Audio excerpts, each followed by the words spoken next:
این بسیار دقیق بگیرید.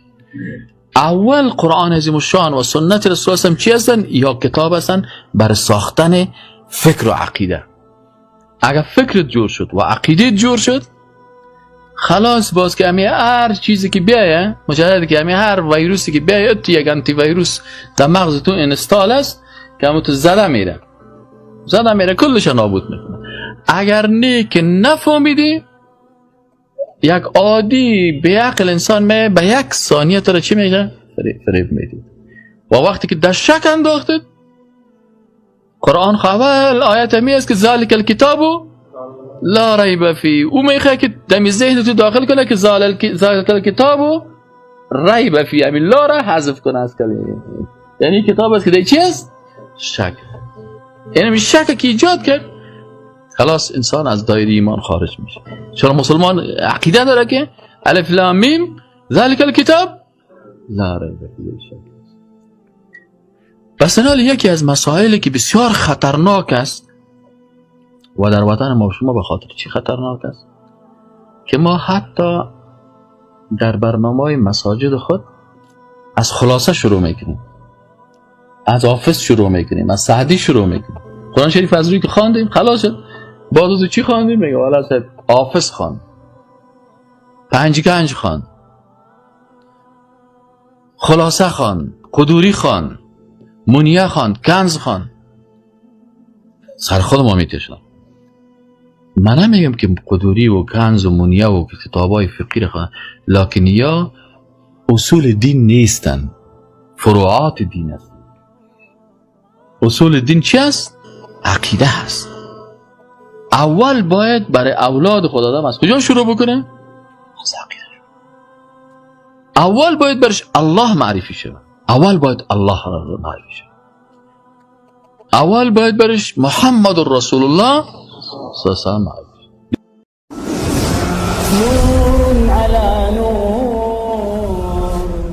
این حال یک جوان مسلمان ما شما، یک مسلمان ما شما تقریبا چی هستن؟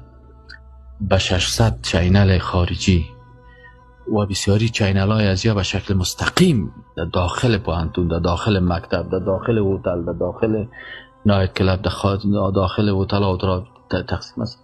فقط برای چی هست؟ برای سوختاندن فابریکای ایمان سوزی است. ایمان سازی نیست، ایمان. ایمان از زیر چه قسم؟ از بین ببرد. راه نجات چی هست؟ راه نجات چی هست؟ راه نجات رجوع هست به قرآن عظیم الشان و سنت رسول الله صلی الله علیه وسلم. راه نجات در چی هست؟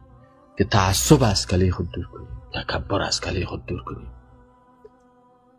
راه نجات در قول پیغمبر صلی الله علیه و سلم است که میگه لن تضلوا ترکت فیکم ما ان تمسکتم بهما لن تضلوا ابدا. هیچ کس شما را گمراه کردن نمیتونه، هیچ کس.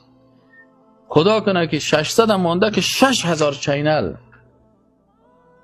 متوجه تو شود، هرگز گمراه نمیشی به شرطی که به همین دو چیزی که رسول الله صلی الله علیه و سلم برای ما گذاشته، میراث پیغمبر است، برای ما به ارث گذاشته. پیغمبر نه مال ماند، نه پیسه، نه فلان نه فلان، به ارث ماند. چی ماند؟ گفت کتاب الله را براتون ماندیم و سنت رسول الله صلی الله علیه و سلم.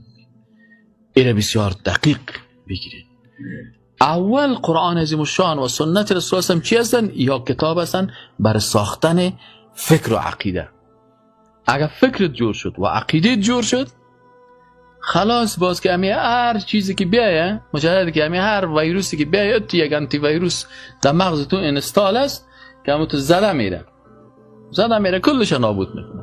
اگر نه که نفهمیدی، یک عادی به عقل انسان به یک ثانیه تو را چی میگه؟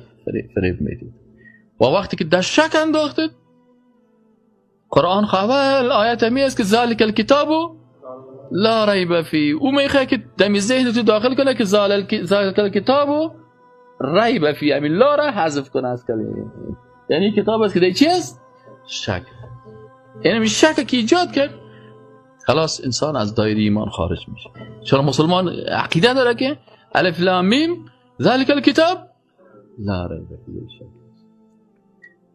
پس یکی از مسائلی که بسیار خطرناک است و در وطن ما شما به خاطر چی خطرناک است که ما حتی در برنامه مساجد خود از خلاصه شروع میکنیم، از حافظ شروع میکنیم، از سعدی شروع میکنیم. قرآن شریف از روی که خواندیم خلاص شد. باز از چی خواندیم؟ میگه والا صاحب حافظ خواند، پنج گنج خواند، خلاصه خواند، قدوری خواند، منیه خواند، کنز خواند. سر خود ما میتشم. من نمیگم که قدوری و کنز و منیه و کتابای فقهی خواند، لکن یا اصول دین نیستن، فروعات دین است. اصول دین چی است؟ عقیده هست. اول باید برای اولاد خود آدم از کجا شروع بکنه؟ از عقیده. اول باید برش الله معرفی شود. اول باید الله را معرفی شود. اول باید برش محمد رسول الله صلی الله علیه و سلم معرفی.